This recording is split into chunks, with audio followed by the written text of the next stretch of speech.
తూర్పు గోదావరి జిల్లా Dhavaleswaram cotton barrage సమీపంలో ప్రపంచ మత్స్యకారుల దినోత్సవం నిర్వహించారు. ఈ కార్యక్రమంలో జిల్లా కలెక్టర్ ప్రశాంతి పాల్గొని 35 లక్షల చేప పిల్లలను గోదావరి నదిలో వదిలారు. ఈ సందర్భంగా ఆమె మాట్లాడుతూ మత్స్యకారుల కుటుంబాల జీవన ప్రమాణాలను పెంపొందించే దిశగా సాంకేతిక పరిజ్ఞానాన్ని సద్వినియోగం చేసుకునే కార్యక్రమాలు చేపట్టాలన్నదే తమ ముఖ్య ఉద్దేశమని కలెక్టర్ తెలిపారు. మత్స్య సంపదను పెంచేందుకు మన రాష్ట్రంలో ఉన్న వనరులను సద్వినియోగం చేసుకోవాలన్నారు. 4-5 నెలల ముందు నుంచే మత్స్యశాఖ చేప పిల్లల ఉత్పత్తి ప్రక్రియను ప్రారంభిస్తుందన్నారు. అనంతరం Rajahmundry arts college MSc aquaculture, zoology, commercial aquaculture విద్యార్థులు చదువుతో పాటు ఫీల్డ్లో చేప పిల్లల ఉత్పత్తి పెంపకంలో శిక్షణ పొందిన 75 మంది విద్యార్థులకు ధృవపత్రాలను కలెక్టర్ అందించారు.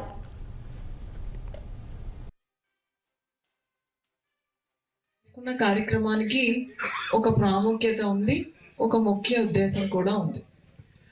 ప్రతి సంవత్సరము నవంబర్ 21 వరల్డ్ ఫిషరీస్ డే చేస్తూ ఫిషరీస్ ద్వారా ఎంతమంది అంటే మత్స్యకారుల కుటుంబాల్లో ఎన్ని ఉన్నాయి, వాళ్ళ లైవ్లీహుడ్స్ ఇంప్రూవ్ చేయడానికి మనం ఏమేమి కార్యక్రమాలు చేసుకోవచ్చు, అలానే మత్స్య సంపదని పెంచుకోవడానికి మన రాష్ట్రంలో ఏ ఏ వనరులు ఉన్నాయి, అలా పెంచాలి అంటే ఏమి చేయాలి, అలానే మనకి మత్స్య సంపదని పెంచుకుంటూ వెళ్ళేటప్పుడు ఇండస్ట్రీ ప్రాస్పెక్ట్స్ ఏమున్నాయి, ఆక్వా రిలేటెడ్ ఇండస్ట్రీ ఇండిజినస్ గా ఏమున్నాయి, అలానే ఎక్స్పోర్ట్ ఓరియంటెడ్ గా ఏమున్నాయి.